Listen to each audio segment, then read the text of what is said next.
Télévision. Nous sommes encore là une fois de plus pour vous présenter votre émission que vous aimez, la politique d'avant. Ici sur place, je reçois mes deux invités de marque. À ma droite, Donna Badibao, analyste politique, et à ma gauche, Patrick Mpaga. Je commence par Patrick. Bonjour mon frère. Bonjour monsieur. Vous pouvez vous présenter, tu es en direct sur la chaîne Mukulu Télévision. Moi c'est monsieur Patrick Mpaga, analyste politique. Donna Badibao, vous avez la parole. Oui, moi c'est Badi Bamadona, membre de la société civile proche de l'opposition républicaine. Badi Bamadona, proche de l'opposition républicaine. Comme d'habitude, on commence par l'historique d'une seule personne de la République démocratique du Congo. Aujourd'hui, nous allons parler de Madame Sophie Kanza, aussi appelée Zala Lusibu Ganza, est une sociologue, femme politique congolaise, née le 8 février 1940 à Léopoldville, nous sommes au Congo belge. Elle est morte le 2 février 1999. Si vous allez bien faire les calculs, elle est décédée à l'âge de 59 ans. Cette dame est la première à occuper les postes ministériels en République démocratique du Congo pour la première fois. Les informations. En République démocratique du Congo, hier, vendredi, le président de la République a participé à la passation du pouvoir par l'actuel chef d'état-major, le général Chiwewe, et le major Ibrahim Kabikiriza, tous les cadres républicains de la République démocratique du Congo. La manifestation a eu lieu au camp colonel Tchatch. Annoncé en République démocratique du Congo, le président russe Vladimir Poutine doit piétiner la terre congolaise dans les jours à venir.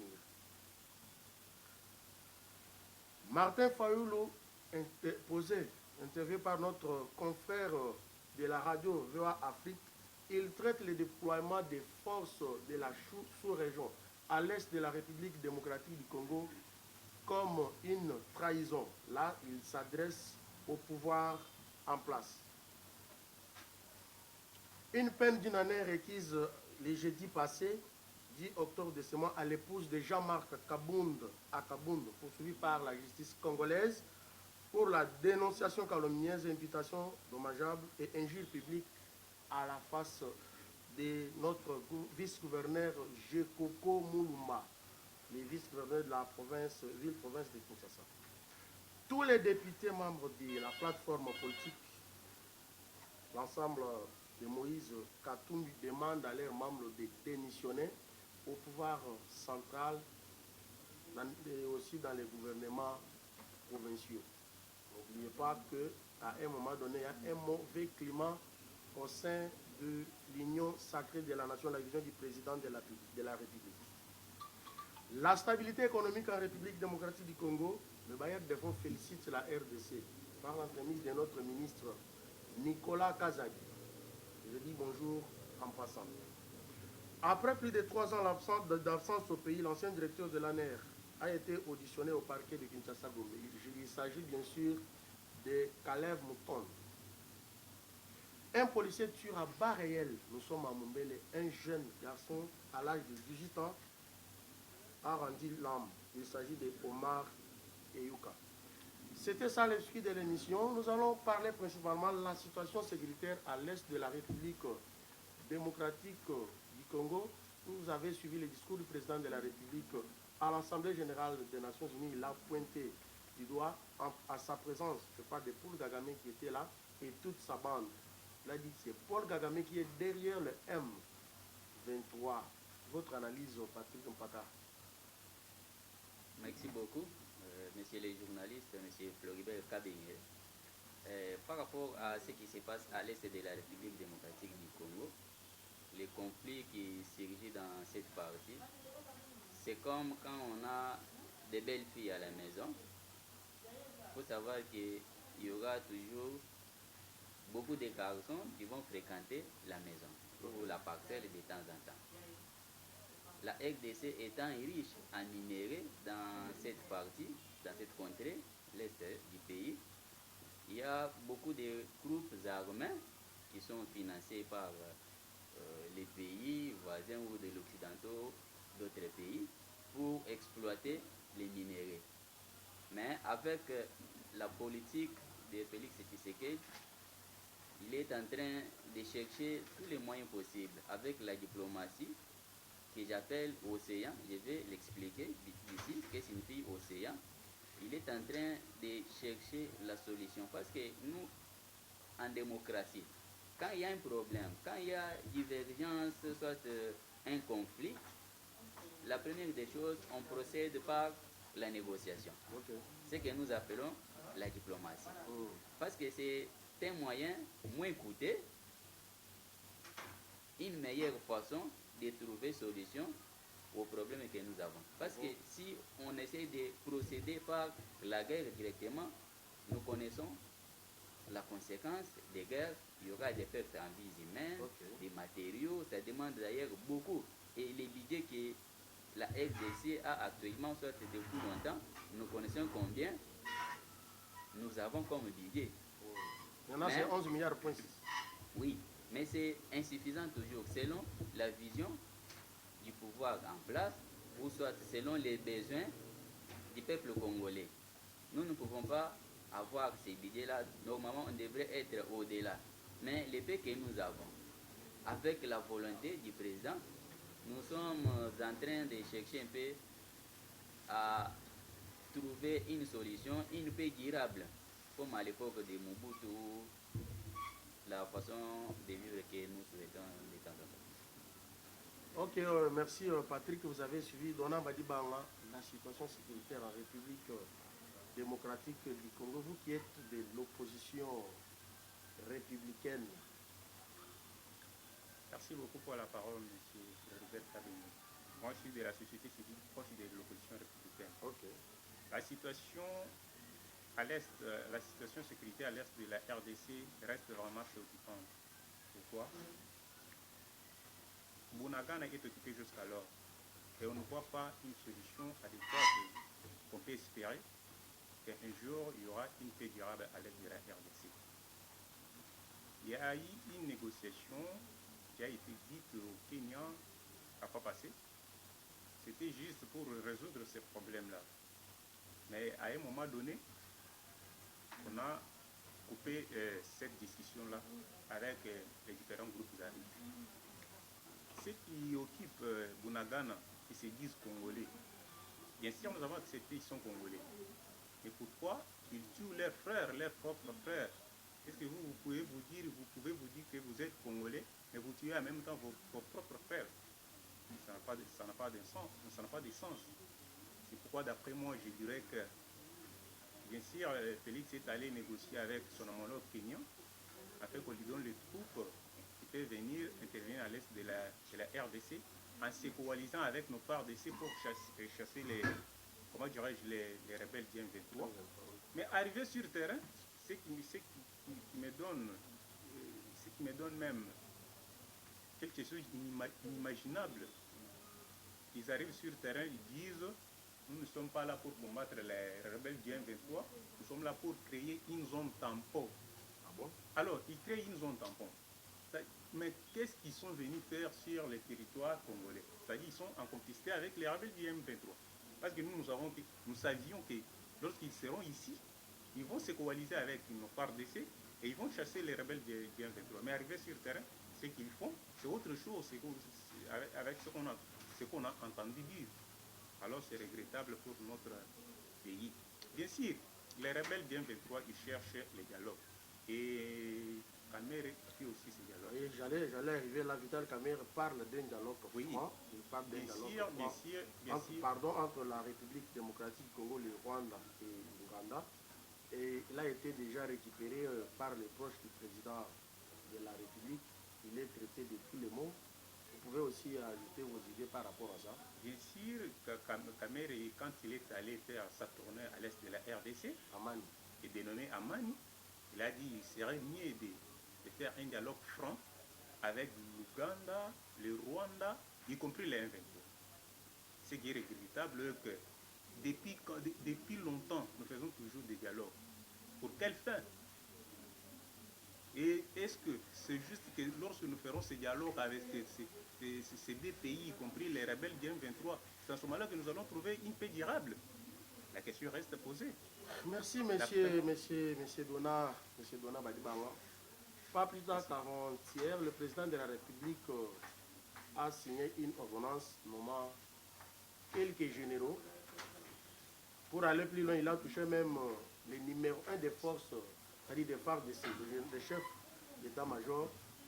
Maintenant, la question que je vais vous poser, à un moment donné, on parle que notre armée est tellement infiltrée par les rebelles, les Rwandais, les Ougandais.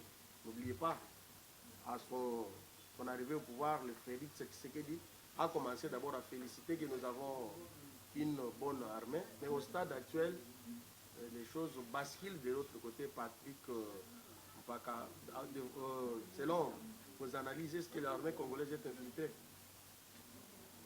Selon moi, l'armée congolaise est infiltrée il y a longtemps. Il y a longtemps. Depuis que l'AFDEL est arrivé au pouvoir, elle a été soutenue par les Rwandais, les Burundais, ainsi de suite, qui ont amené l'AFDEL au pouvoir. Et il y avait beaucoup de militaires rwandais, et ce qui a fait même que non, qu'on arrive à ce que nous avons vécu à l'époque, que Mouzé soit être tué, c'est parce qu'il a amené des Rwandais, et quand il a déclaré que les Rwandais puissent rentrer chez eux, vous connaissez la suite. Ce n'est pas aujourd'hui que le pays est envahi, soit l'armée est infiltrée par les Rwandais. Félix Tshisekedi, dès qu'il est arrivé au pouvoir, il a commencé à féliciter que nous avons une bonne armée. Féliciter, c'est ce qu'il a dit. Mais quand il est en train de vivre, quand il a constaté, en donnant des injonctions, comment on peut imaginer un chef d'état-major qui refuse que ses troupes puissent aller combattre, qui déclare que non, la guerre est politique, moi je ne peux pas laisser mes hommes. Où est-ce que vous avez déjà vu ça? L'armée, c'est quoi l'armée? Établie dans l'armée. D'abord, si vous êtes dans l'armée, que ce soit la police, FARDC, ou dans n'importe quel organe, c'est l'exécution d'abord. Quand les autorités compétentes vous donnent des injonctions, qu'est-ce qu'on doit faire? On doit exécuter. Et pendant que nos frères et sœurs sont en train de mourir à l'Est, vous avez la force, on vous dit d'aller vous battre, vous déclarez que non, la guerre est politique, je ne peux pas laisser, mais non, et là, nous allons donner raison à ceux qui disent que c'est Kabila qui dirige. On comprend, il y a l'infiltration même dans l'armée et la haute trahison. Parce que ce que nous sommes en train de déclarer aujourd'hui, Bounagan est occupé par ceci, il y a cela, mais si l'armée était républicaine, une armée forte, avec des Congolais qui sont des véritables patriotes, c'est-à-dire qui ont l'amour de la patrie, on ne peut pas arriver à cela. Les Rwandais, pas seulement la superficie qui est petite par rapport à la FDC, même la force, le nombre de troupes ou la force que nous avons ici, on ne peut pas faire quelques minutes avec les Rwandais. Mais il faut comprendre, il y a la trahison dans l'armée, il y a beaucoup de réalités qui se passent. Ce qui pousse au président de la République de remanier. Donc il faut vraiment nettoyer l'armée, les services de renseignement. Là, vous proposez, hein, je vous suis. Okay. Oui, en tant qu'analyste scientifique et politique, je propose qu'il y ait vraiment un nettoyage à tous les niveaux, en commençant par les services de renseignement, l'armée, la police, ainsi de suite, parce qu'il y a beaucoup d'infiltrés dans l'armée congolaise. Partout, nous voyons même dans les services de renseignement, il y a, en tout cas, je félicite, j'encourage cette nomination des nouveaux chefs d'état-major de la République, y compris celui des gardes républicaines. J'encourage ça. Ça va. Merci, Dona Badibanga, l'armée congolaise infiltrée par des étrangers. Êtes-vous d'accord? Ça, c'est déjà connu depuis longtemps. Depuis longtemps, nous connaissons que notre armée est infiltrée. Même le remaniement qu'on vient de faire par les chefs de l'État, ça ne changera pas, parce que ces gens-là ont travaillé avec Joseph Kabila. Ils ont travaillé avec Joseph Kabila. D'ailleurs, on parle même des générales Chiwewa, oui, les filles. Ouais. Ils ont changé juste les fonctions, mais sont toujours les mêmes. d'après moi, je dirais qu'il faut travailler, mais il faut qu'il y ait des nouvelles structures qui peuvent aider la RDC à se sécuriser soi-même. Parce qu'on ne peut pas toujours, à chaque fois, demander l'intervention à l'extérieur. Et lorsqu'on demande cette intervention, les gens arrivent sur le terrain, ils ne font absolument rien. Et on ne voit aucun changement. À ce moment-là, je peux même encourager les jeunes à s'enrôler dans l'armée pour sécuriser notre pays. C'est ça que moi je peux dire. Moi, je ne peux pas donner confiance à ceux qui sont nommés pro parce qu'ils sont comme ça. Parce que non, ce sont toujours les mêmes hommes que Kabila a travaillé. Ça ne change absolument rien. À moins qu'il y ait des nouvelles figures, en ce moment-là, on peut donner confiance à notre armée. Merci, monsieur Donat, pour votre analyse et pourquoi pas la proposition. On parle de la situation à l'est de la République démocratique du Congo. Nous sommes maintenant dans l'Union sacrée Patrick Baka. Pourquoi des grandes baleines quittent l'Union sacrée? Je vais commencer par Moïse Katumbi qui n'a pas encore de position pour le moment. Ses disciples déclarent déjà que Moïse doit quitter. Et d'ailleurs, pas plus tard que dans quelques minutes, dans les informations ici présentes, ces députés l'ont déclaré déjà hier qu'ils doivent quitter les fonctions en République démocratique du Congo, que ce soit dans le gouvernement national et aussi dans des gouvernements dans nos différentes provinces. Pourquoi la personne de Moïse Katumbi vous fait peur dans les sacrés? Monsieur les journalistes, c'est une question d'abord, ça me fait rire. Nous sommes les Congolais, nous connaissons le mode de vie de tous ceux qui sont au Congolais. Je dis bien de tous ceux qui sont au Congolais et tous ceux qui sont au Congo. Nous connaissons leur mode de vie. N'oublie pas que nous sommes à l'approche des élections. Okay. Tous ces gens que vous citez, même ceux que vous n'avez pas cités, ils savent que nous approchons des élections. J'ai déjà pris une grande partie. Donc, du gâteau, je dois maintenant aller faire les moyens possibles pour que je sois candidat, soit que je sois ceci, que je sois cela. N'oubliez pas, ce sont des mêmes choses qui s'est répétées à l'époque du PPRD. Tous ces gens étaient membres. Donc, le problème, vous, dans l'Union sacrée, quand on cite le nom de Katumbi, ça vous fait mal. Non. Il y a d'autres personnes, là, mais quand on cite seulement Katumbi, candidat la loi des pères et des mères. Non, Katumbi ne fait pas peur au sein de l'Union sacrée. Parce que c'était membre de l'Union sacrée. Il est membre de l'Union sacrée, oui, Katumbi est membre de l'Union sacrée. N'oubliez pas qu'il a dit qu'à un moment, il ne va pas soutenir le bilan du président, il ne partage pas le bilan du président de la République. C'est pourquoi bientôt, tous ses membres vont quitter. Il a besoin d'un discours. Comment on peut refuser de partager les bilans pendant qu'on a travaillé ensemble? Nous avons des ministres des partis de Katumbi qui sont dans les gouvernements. Vos systèmes, vous avez déjà récupéré tous les ministres de Katumbi. Moïse Zangi est parti. Non, Moïse On parle que Christophe Lutundu aussi a déjà un parti politique. Le débauchage, c'est votre mode de vie. Ce que vous devez comprendre, c'est quoi, M. Katumbi? Ce que vous appelez ensemble aujourd'hui, ce n'est pas vraiment un parti politique créé par lui-même, les messieurs, mais ce sont un regroupement des partis politiques, de Olivier Kamitatou, les Christophe Lutundu, ainsi de suite, Pierre Numbi, MCF, qui se sont venus, il a acheté, et eux-mêmes savent qu'on les a achetés pour créer ce qu'on appelle ensemble. Et quand les messieurs déclarent ceci, ses disciples ou ses adeptes ou ses acolytes déclarent cela, nous connaissons nous tous. C'est parce qu'on s'approche des élections. Pourquoi depuis longtemps n'a pas tenu de tels propos?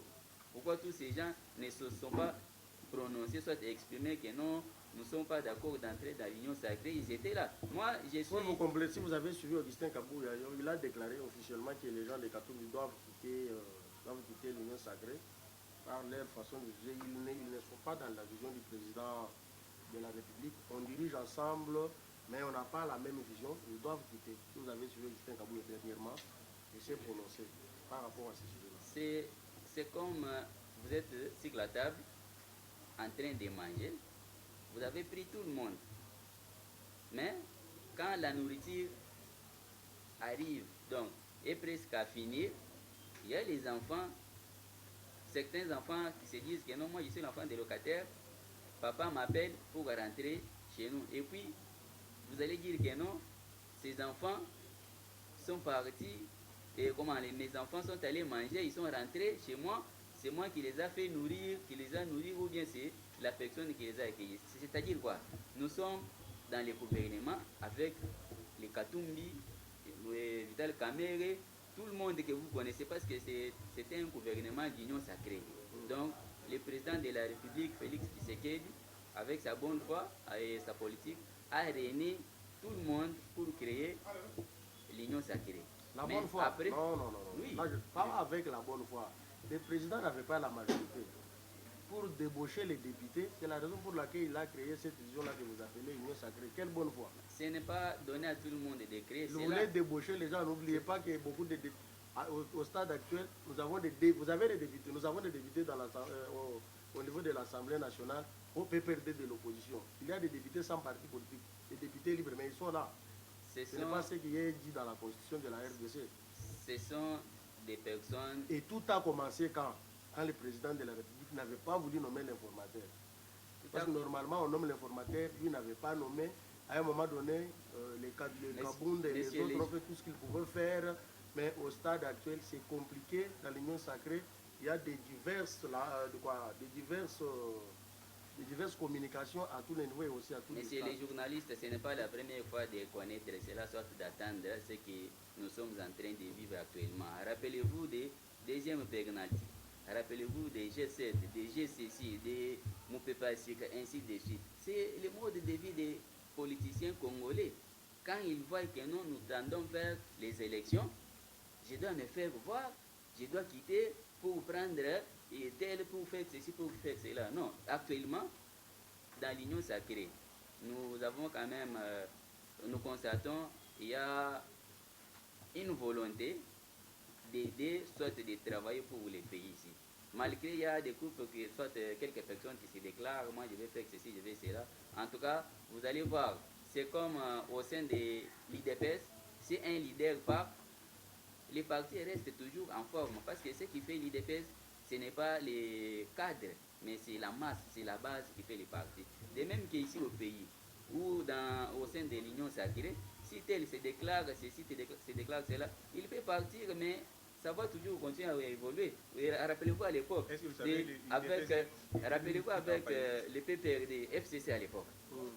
C'est FCC qui dirige, FCC qui est ceci, qui est cela. Est-ce qu'on parle encore de FCC, effort, FCC dirige, FCC fait cela? Donc ce sont des débats que les Congolais, les peuples congolais, voire même dans mon fief là-bas, dans mon village au territoire de Katanda, ils maîtrisent, ils savent déjà comment les gens vivent, comment ils se comportent. Ce sont des flatteurs du pouvoir, du gâteau. Quand ils voient que non, il y a un repas sur la table, ils arrivent, ils mangent. Quand ils arrivent à sa fin, donc à rassasier, ils commencent à déclarer, à faire ceci, à faire cela. Donc c'est un comportement que nous déplorons. Et j'appelle les jeunes, et surtout les jeunes de Mungafula, ou les membres de la Fondation Matin, c'est d'être toujours prudents de tout ce qui se passe au pays. Parce que quand on tend vers les élections, nous voyons beaucoup de politiciens viennent avec des stratégies pour détourner, soit, je ne sais pas, embrouiller les gens à voter ceci, à faire ceci, faire cela. C'est pourquoi moi, je lance un appel à tous les jeunes, donc à la jeunesse congolaise, d'être prudents. Nous connaissons comment nous vivons, nous connaissons qui est congolais, qui apporte un plus dans notre pays, qui travaille, qui a la volonté, les soucis vraiment de travailler pour le bien-être des peuples congolais. Regardez chez moi au village, allez dans les territoires de Katanda, allez dans la commune de Mungafoul, vous allez voir beaucoup d'érosion, ainsi de suite. Et qu'est-ce qu'on fait? C'est pourquoi nous sommes en train de souhaiter, de féliciter quand même certains leaders pour l'encadrement de la jeunesse, parce que je vois à Mungafoul chaque samedi, il y a des jeunes qui essaient un peu de balayer dans des avenirs, mettre un peu la propriété, ramasser, les chasser, les immondices, aller jeter par-ci, par-là. C'est quelque chose à féliciter avec cette partie de la commune de Mungafoula, donc pour la propriété avec la Fondation Matin. Merci Patrick, je vous aurai encore une fois de plus la parole. Comme tu as cité plusieurs fois les territoires de Katanda, a aussi un leader, un chouchou de Katanda, Bavon Kassoro, qui se prépare aussi pour les élections à venir. Il sera aussi sur le terrain. Monsieur Dona Badibang, analyste, la candidature de Moïse Katumbi comme président de la République, votre analyse, il a de la chance. Beaucoup de Son chance. président. Beaucoup de chance même. Mais la loi des pères et des mères. Moïse Katumbi n'a jamais dit à Félix Tshisekedi qu'il soutiendrait sa candidature en 2023. Ah bon? Il ne s'est jamais prononcé sur Aussi. ça. Il ne s'est jamais prononcé sur ça. Ceux qui disent qu'ils ont travaillé ensemble à un moment donné, ils veulent quitter le pouvoir. Mais c'est regrettable. Est-ce que C'est regrettable.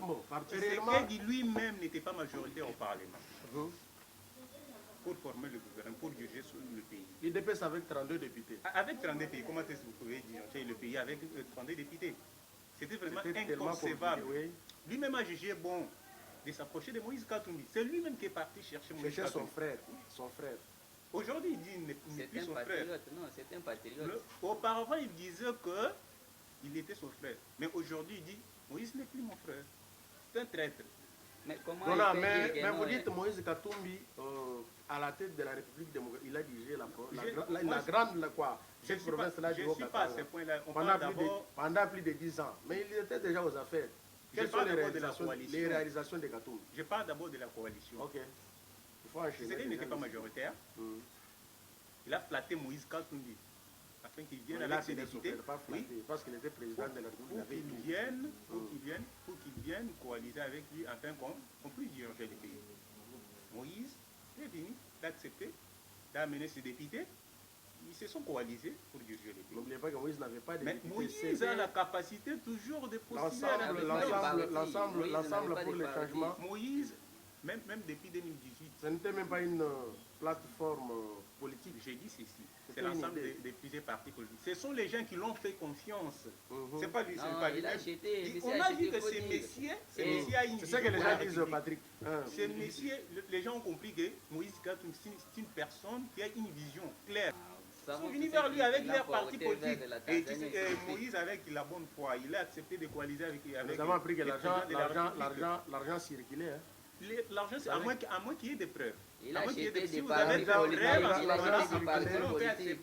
en ce moment, on peut accepter, on avait acheté des partis politiques. Mais à ma connaissance, je ne sais pas que Moïse avait acheté des partis politiques. Ce sont les gens qui l'avaient donné. Comment vous trouvez Moïse Katumbi, candidat Félix, les deux présidents, candidat président de la République? Moïse va battre Félix. D'après moi, je dirais les combats seront durs. Moi, je ne peux pas trancher à ce point. Okay. Je ne peux pas trancher maintenant. Mais chacun doit se préparer en conséquence. Parce qu'on a vu en France François Hollande faire seulement un seul mandat. Et ça peut arriver même ici. Je ne le souhaite pas, mais ça peut arriver. Alors chacun doit se battre de sa manière. Beaucoup de sondages qu'on a publiés, le président de la République. Les sondages, moi je n'ai jamais été interrogé sur ces points-là. Moi-même, je n'ai jamais été interrogé sur ces points-là. Et comment on publie ces sondages-là? Où est-ce qu'on trouve ce résultat-là? Ou avec 60%? Où est-ce que vous avez trouvé ces pourcentages? C'est ça la question qu'il faut se poser. Hein, papa? Je dis ceci. Moïse, c'est un homme bien. Parce que du temps de Kabyle, ils étaient en cohabitation. C'était avec Kabila. Lorsqu'il a chassé Kabyle et ses acolytes, il a accepté de récupérer Moïse. Ici au pays. Il a dit, je romps avec FCC. J'accepte Moïse qu'il vienne, on travaille ensemble. Moïse est venu avec ses députés, ils ont commencé à travailler. Mais arrivé à la fin du mandat, chacun doit faire ce qui le préoccupe. Il peut se retirer du gouvernement, mais préparer pour sa candidature en 2023. Quelqu'un n'a pas tué quelqu'un. Il a déjà pris, il a bouffé avec les gouvernements en place. Il a pris sa part. Maintenant, il voit que non, c'est que j'ai pris ça. Pour votre information, pour votre information, de 2001 à 2006, Jean-Pierre Bembe faisait partie du gouvernement de Kabila, mais arrivé en 2006, il a postulé. Est-ce qu'il y avait un problème? Mais pourquoi vous, lorsque quelqu'un pose un acte, vous dites, non, c'est un traître? Où est la traîtrise?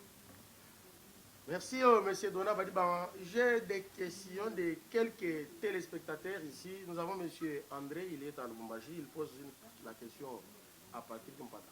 Comment est le bilan du président de la République? C'est positif ou négatif? Les analyses que j'ai toujours faites, si on essaye de voir le bilan du président de la République, c'est positif. Bien que ce n'est pas vraiment 100%, il n'est pas arrivé à satisfaire aux besoins récents par la population congolaise, mais nous avons vu quand même la volonté, les efforts fournis. Parce que nous sommes ici, si je donne l'exemple ici à Kinshasa, dans chaque commune, vous allez trouver, il y a des routes secondaires qui sont en train d'être asphaltées. Les efforts, la diplomatie au c'est ce que j'ai dit au début ici. C'est-à-dire quoi? Une diplomatie avec un objectif, avec un contexte bien établi, avec des engins, avec des acteurs majeurs.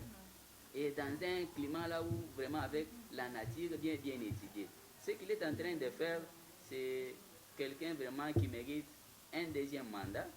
Il a un bilan positif. Il a un bilan positif parce que c'est un fils du pays. Nous connaissons un patriote. Azam Mwananda, comme on dit en lingala, un fils du pays. Vraiment, il a toute la chance de faire son deuxième mandat. Monsieur Dona Badiban, il y a un monsieur qui nous suit en Boujuma, il pose sa question. L'arrestation de monsieur Jean-Marc Kabounda en prison, pour votre information, sa femme aussi est déjà à Makal. Ce n'est pas de l'acharnement. Il dit tu m'as dehors. D'après 24 heures, tu m'as dehors, Kabounda et sa femme à Makal. Ce n'est pas de l'acharnement. Kabounda a un problème particulier avec l'IDPS. Votre analyse? Moi, je ne peux pas donner une réponse claire à ce point-là. Pourquoi? Parce que Kabounda lui-même vient de là. C'est-à-dire, Kabounda n'a pas fait 2 ans au pouvoir, mais il est déjà millionnaire. C'est-à-dire, ce sont eux-mêmes. Ce sont des comptes à rendre, alors. Des comptes à rendre, ils se connaissent pourquoi ils font ça. Alors moi, je ne peux pas donner ma réponse à ce sujet-là. Ma lettre. Mais Kabounda est de l'IDPS, jusqu'à présent, moi je connais que Kabounda est de l'IDPS. Les représentants de l'Union sacrée, la question était à Dona. Vous avez une analyse. Kabounda en prison et sa femme, immédiatement libéré. Ce n'est pas de l'acharnement. L'IDPS a un problème particulier avec le nom de Kabounda ou bien la famille de Kabounda.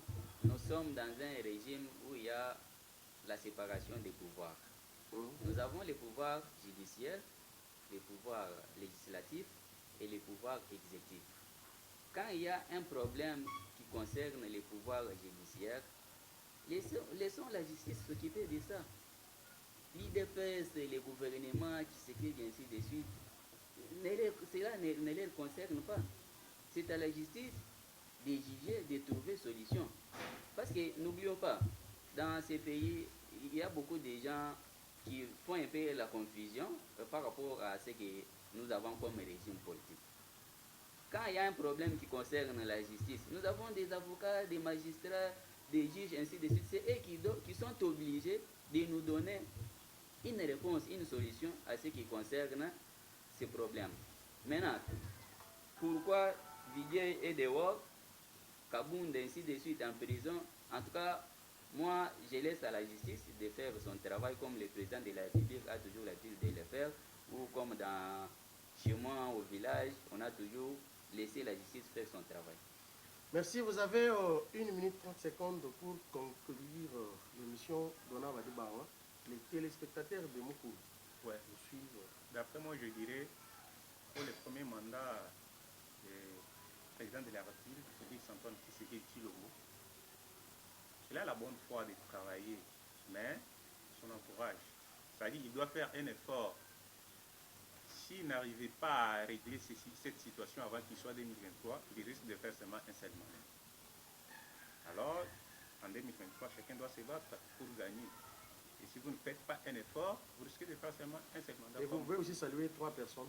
J'ai 3 personnes que je vais saluer. Je salue d'abord mon père, Chamoutajum, sans oublier mon grand frère, Ilou Materna, et puis mon frère Brian Kassana. Merci beaucoup. Patrick, vous concluez alors l'émission. Nous sommes arrivés à la fin. Tu as 1 minute 30 secondes. C'est un message que je donne à la la jeunesse. La chance au président de la République. C'est un message que je donne à la jeunesse congolaise, les jeunes de la commune de Mungafula ou la population du territoire de Katanga, mon village. Nous devrons être vigilants. N'oublions pas l'histoire du corbeau et les renards. Nous tendons vers les élections. Il y aura beaucoup de malfaiteurs, beaucoup de personnes qui viendront pour manipuler avec la population avec des polos, des casques, des billets verts. Prenez, faites ceci, faites cela pour moi. En tout cas, la jeunesse de Mungafula, les jeunes, les membres de la Fondation Matins. Matins, ça veut Fondation dire quoi? Matins, c'est une ONG qui s'occupe de l'encadrement de la jeunesse. Okay. Donc c'est dans la commune de Mungafula. Il y a beaucoup de travaux qui se font là-bas. On encadre les jeunes dans l'assainissement, le football, ainsi de suite. Donc c'est vraiment un cadre pour renforcer la capacité. Vous pouvez saluer aussi trois personnes congolaises. Je suis ici, je salue d'abord ma fille qui a une année et qui a 1 mois 15 jours aujourd'hui. Kradela Moui et sa maman. Je salue le président de la fondation Matins, M. Alain Matinda, et sans oublier mes maîtres de l'université que j'assiste, le professeur Blaise Sari. Je vous salue là, vous êtes avec le professeur Kabouita Ericobert, sans oublier les SECAF, secrétaire facultaire M. Delphin qui est le parrain. Je n'oublierai jamais la population du territoire de Katanga. En tout cas, vous êtes du cœur avec moi. Ça va aller. Nous sommes en train de voir comment vous êtes dans des souffrances chroniques, mais ce n'est pas chronique. Bientôt là, nous allons arriver pour apporter un plus. Nous sommes là, nous nous battons pour vous, la population de Katanga. N'oublions pas ceux qui sont à Mungafula, qui est la fondation Matin, c'est là. Avec AREP, tous ceux qui sont dans la commune de Mungafula, Matadi Kibala, Cité Maman Mobutu, Cité Verte, Kimbondo, ainsi de suite. Donc, venez à la Fondation Matin, c'est là. C'est pour l'encadrement de la jeunesse et l'épanouissement. En tout cas, je vous dis merci, je vous salue tout le monde. Je suis de cœur avec vous. Merci, chers téléspectateurs. Nous sommes arrivés à la fin. Une nouvelle émission, la semaine prochaine. Je n'étais pas seul. J'étais assisté par mon caméraman de tous les temps, Héritier Yahweh, et aussi j'ai mon assistant Jojo qui est de l'autre côté. Je vais saluer aussi 2 ou 3 personnes. Je dis bonjour à papa Bavoka sont depuis quelque part. Timothée Mpunga, jeune Timothée, bonjour. Mon très cher ami Jean-Jacques Abeni, là où tu es. L'émission prend fin, on peut se saluer, nous sommes entre nous. Espérons à la prochaine occasion. Merci. Merci.